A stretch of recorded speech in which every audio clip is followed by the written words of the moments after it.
I discovered my wife's affair on a Tuesday. It didn't happen through a heated fight or a phone call from a stranger. It came quietly, too quietly, the kind that creeps into a room and changes the air before you even realize it. Her name is Emily. We'd been married 9 years, together almost 12. If someone had asked me a month earlier about our marriage, I'd have said it was steady. Not exciting, not dramatic, but safe. The kind of life built on routines, morning coffee, evening walks, shared bills, shared silences. But that Tuesday, while she was in the shower, her phone lit up on the nightstand. A name I didn't recognize appeared. The message said, "Last night was worth every risk." I remember staring at that text for what felt like forever before it actually made sense. My first reaction wasn't anger. It was disbelief. Because honestly, I'd stopped expecting surprises in our marriage a long time ago. And yet, there it was. When she came out, towel wrapped around her hair, humming softly like nothing could shatter her peace, I already knew. I didn't shout. I didn't throw her phone. I just looked at her and asked, "Who's Jason?" She froze. Her face went pale, then turned red almost instantly. That was all the confirmation I needed. For the next few days, she tried to explain. It was a mistake. It didn't mean anything. You've been distant lately. Every cliché in the book, lines practiced in the language of guilt. I didn't cut her off. I just listened. Really listened, for the first time in months. And what I heard wasn't remorse, it was fear. Not fear of losing me, but fear of losing the comfort, the stability, the reputation that came with me. That night, I packed a bag and left. No slammed doors, no final words.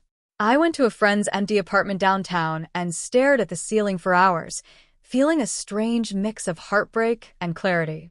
People think betrayal is an explosion, sudden and loud. But it's slower than that. It's the quiet unraveling of everything you once believed in.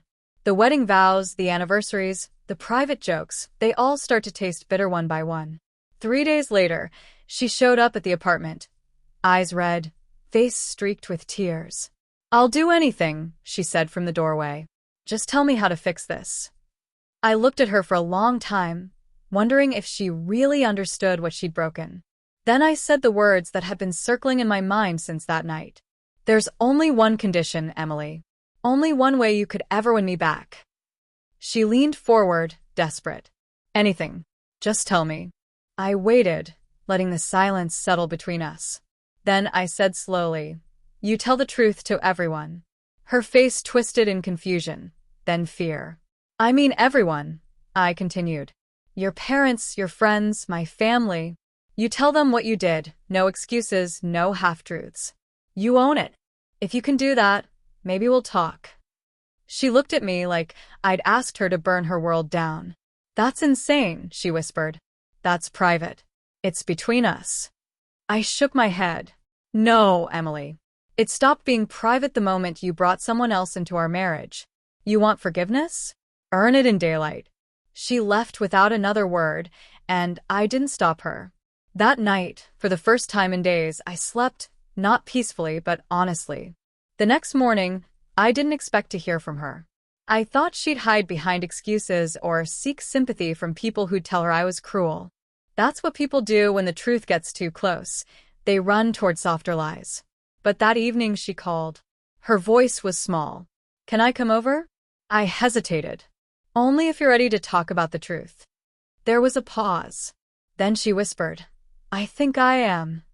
When she arrived, she looked exhausted, like she'd been fighting herself for days. She held her phone in her trembling hand. "I recorded something," she said. Then she pressed play. Her voice filled the room, shaky but clear.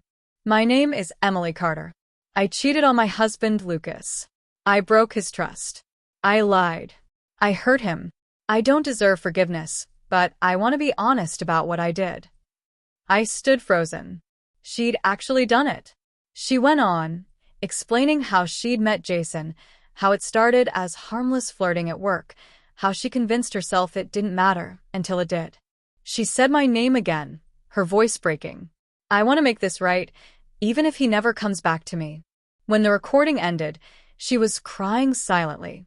"I sent it to my parents," she said. "And to yours. I even posted it on Facebook.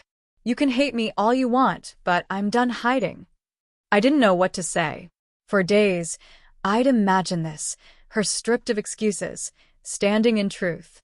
But now that it was real, I didn't feel victorious. I just felt tired. "Why now?" I finally asked. "Because," she said quietly, "you were right. I didn't want forgiveness. I wanted comfort. But when you left, I realized I'd spent so long protecting my image, I forgot how to protect us."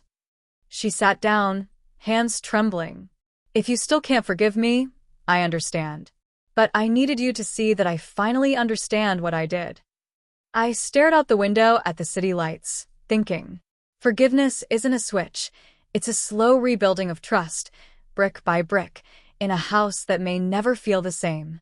Finally, I turned to her. "You did something most people never do.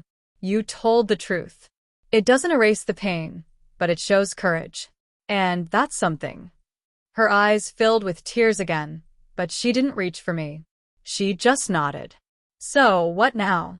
"I don't know yet," I said. "But I'm willing to find out." Over the next few weeks, we talked. Not about the affair, but about everything else we'd lost.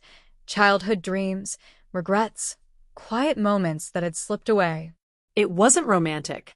It was uncomfortable and raw, but it was real. There were days I wanted to walk away again. Days when anger whispered that I was a fool to stay. But then I remembered her truth, and how hard it must have been to face it. A month later, we sat together in silence. She reached for my hand, and I didn't pull away. "I know this doesn't fix it," she said softly. "But I'll spend the rest of my life proving I meant that apology." I nodded. "It's not about proving. It's about never lying again. Not to me, not to yourself." She smiled faintly. "Then that's what I'll do." For the first time in a long time, her eyes didn't look like a stranger's.